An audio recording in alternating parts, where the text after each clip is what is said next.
Bienvenue sur Africa 24 pour cette nouvelle édition du 12-15. Au sommaire, la conférence des chefs d'État et de gouvernement de la CEDEAO, la communauté économique des États d'Afrique de l'Ouest, s'est ouverte ce lundi à Abuja. À l'ordre du jour, l'intégration économique sous-régionale.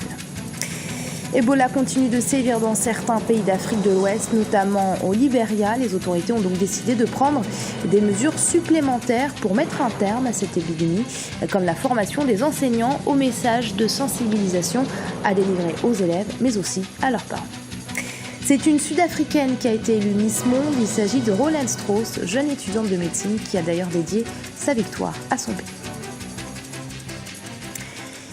Ouverture donc ce lundi de la conférence des chefs d'État et de gouvernement de la CEDEAO, la communauté économique des États d'Afrique de l'Ouest. L'occasion pour l'actuel président de l'organisation sous-régionale de faire un point sur les projets actuels, notamment sur l'intégration économique des États membres. Ibra Khadindiaï. L'intégration sous-régionale est-elle la panacée pour résoudre les maux de l'Afrique? L'Afrique vise à atteindre l'émergence en misant sur l'accélération de la libre circulation des biens et des personnes. Un défi que la CEDEAO, la communauté économique des États de l'Afrique de l'Ouest, tente de relever. Je me suis surtout livré à une certaine apologie de l'intégration régionale qui offre de meilleures perspectives économiques en termes d'investissement, de production, d'échange, de mobilité des facteurs et d'amélioration de la compétitivité. La vraie question à présent, c'est comment maximiser les effets positifs de l'intégration régionale sur le développement de l'Afrique. Comment en assurer la participation et l'implication de toutes les filles et fils de ce grand continent. La conférence des chefs d'État et de gouvernement est prévue ce lundi 15 décembre à Abuja, au Nigeria. Une occasion de revenir sur les réalisations et les attentes de l'institution sous la présidence du Burkinabé, Désiré Kadré Ouédraogo. Son bilan il peut être qualifié de positif. Le tarif extérieur commun a été adopté, sera mis en vigueur à partir du début de l'année 2015. La carte d'identité biométrique pour l'ensemble des pays a été adaptée. Les discussions se poursuivent pour la monnaie commune au niveau sous-régional. Les sommets se tiennent et malgré ce qui s'est passé au Burkina Faso, malgré la présence de l'Union africaine, la CEDEAO aussi a été très présente et elle a joué sa partition, elle a fait entendre sa voix. La situation politique et sécuritaire dans la région, le rapport annuel du président de la Commission seront au centre de la rencontre d'Abuja. Un conclave qui permettra également d'élire le nouveau président en exercice de l'organisation pour 2015. Dans le reste de l'actualité, de violents combats entre les forces représentant les deux gouvernements libyens rivaux ont entraîné la fermeture du plus grand terminal d'exportation de pétrole du pays, le port d'Assider. Parallèlement, d'autres affrontements ont éclaté entre factions et rebelles près du principal poste frontière libyen avec la Tunisie, faisant 17 victimes. Lors du sommet de l'Elysée pour la paix et la sécurité en Afrique du mois de décembre 2013 à Paris, les chefs d'État participants ont soutenu la proposition du Sénégal d'accueillir à Dakar un forum international sur la paix et la sécurité sur le continent en liaison avec l'Union africaine et des partenaires internationaux. Les travaux de ce forum ont débuté ce dimanche. Aminata Diak. Dakar, la capitale sénégalaise, accueille ce lundi 15 décembre 2014 le Forum international sur la paix et la sécurité en Afrique.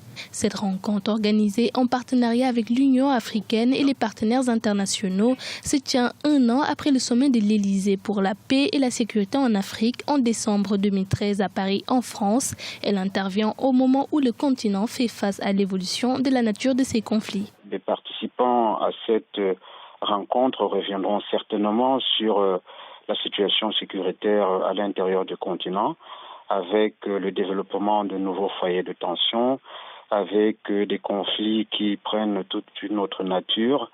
Avant, c'était des conflits qui avaient lieu à l'intérieur des États, des guerres civiles. Aujourd'hui, on observe une autre typologie de conflits, celle liée à l'explosion du terrorisme, voire du terrorisme transnational. Et donc, il faut une mobilisation de toutes les forces vives du continent, que ce soit des militaires et des civils. Ce forum a pour objectif d'approfondir le dialogue stratégique entre les pays africains et leurs partenaires, ainsi que la réflexion sur les engagements pris au sommet de Paris. Pour certains spécialistes, il est nécessaire d'apporter de nouveaux concepts afin de gérer les conflits sur le continent et prévenir les menaces. L'idée, c'est que qu'il faut apporter de nouvelles solutions en termes de concepts, mais aussi en termes de pratiques, en termes de mettre à la disposition des gouvernements africains des savoirs et des savoir-faire pour lutter contre ces différentes menaces qui essayent de déstabiliser le continent aujourd'hui, mais également d'anticiper sur des potentiels foyers de tension qui pourraient surgir. Il faudra aussi intégrer aujourd'hui une nouvelle menace qui est celle de l'explosion démographique. Une jeunesse qui est sans emploi représente une menace inquiétante pour le continent. Durant 2 jours, Dakar sera la plateforme de dialogue international sur les questions stratégiques en Afrique. Plusieurs chefs d'État africains, notamment Ibrahim Boubacar Keïta du Mali, Mohamed Ould Abdelaziz de la Mauritanie et président en exercice de l'Union africaine, et Idriss Déby Itno du Tchad prendront part à ce forum. Au Nigeria, les 2 principaux syndicats du secteur pétrolier ont appelé à une grève illimitée à partir de ce lundi. Un mouvement qui va toucher tous les secteurs de l'industrie pétrolière et gazière du pays.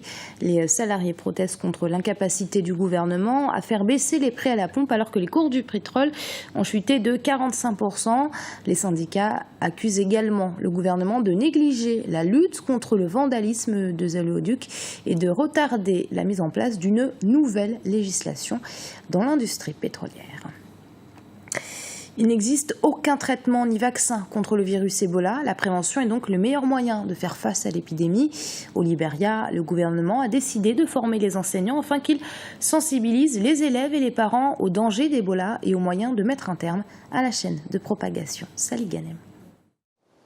À l'heure actuelle, environ 7719 personnes sont contaminées par le virus Ebola au Libéria, d'après les nouvelles statistiques de l'Organisation mondiale de la santé, publiées le lundi 8 décembre 2014. L'organisation prévoit l'apparition de nouveaux cas en raison de la réticence des malades à venir se soigner dans les centres sanitaires. Les ministres de la Santé et de l'Éducation du Libéria ont décidé de travailler de concert avec le Fonds d'urgence international de l'enfance des Nations Unies. Objectif : redoubler les efforts en matière de sensibilisation et de prévention dans la lutte contre la fièvre hémorragique Ebola. Les enseignants se sont rendus dans les écoles de leur communauté pour donner des leçons et délivrer des messages de prévention sur la manière de se protéger et d'éviter d'être contaminé par le virus Ebola. Une formation sur la sensibilisation à la lutte contre le virus Ebola a été donnée aux enseignants libériens pour aider le gouvernement à combattre la propagation de cette maladie. Nous les professeurs, nous savons comment parler aux étudiants et nous savons comment encourager les parents à envoyer leurs enfants à l'école.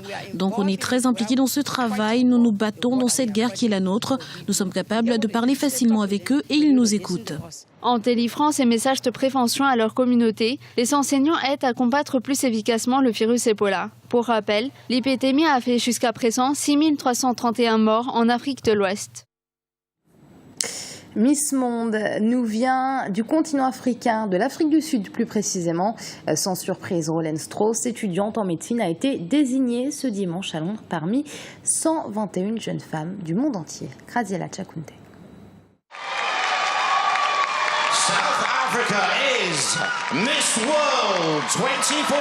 Afrique du Sud, c'est pour toi. Ce sont les premiers mots de la nouvelle Miss Monde. Rolene Strauss, 22 ans, a été élue ce dimanche parmi 121 candidates. Une victoire prévisible. Cette étudiante en médecine de 1,77 m était donnée gagnante à 6 contre 1 par les bookmakers. Assise à cette place, j'ai le sentiment de représenter chaque Sud-Africain. Ils m'ont tellement encouragée et j'espère que je le leur rends bien. Vous savez que nous avons parcouru beaucoup de chemin jusqu'ici. Célébrer les 20 ans de la démocratie cette année est pour nous un exemple. La preuve que l'unité est possible. Je suis donc fière d'être sud-africaine. À l'origine, 122 jeunes femmes devaient concourir pour le titre. Seulement voilà, l'une d'entre elles, Miss Honduras, a été assassinée le mois dernier à la veille de son départ pour participer à l'élection. Et ce dimanche, elle était présente dans tous les esprits. Dans un sens, cette tragédie nous a rapprochés. Nous nous sentons désormais comme des sœurs. Nous avons reçu une lettre de la mère de Miss Honduras dans laquelle elle disait « J'ai perdu une fille, mais j'en ai retrouvé 121 ». Donc dans un sens, cela nous a unis, un peu comme une famille. Rolene Strauss succède à la Philippine Megan Young. Elle devrait prochainement se rendre au Honduras pour la construction d'une école qui portera le nom de Miss Honduras Maria José Alvarado et de sa sœur Sofia Trinidad Alvarado.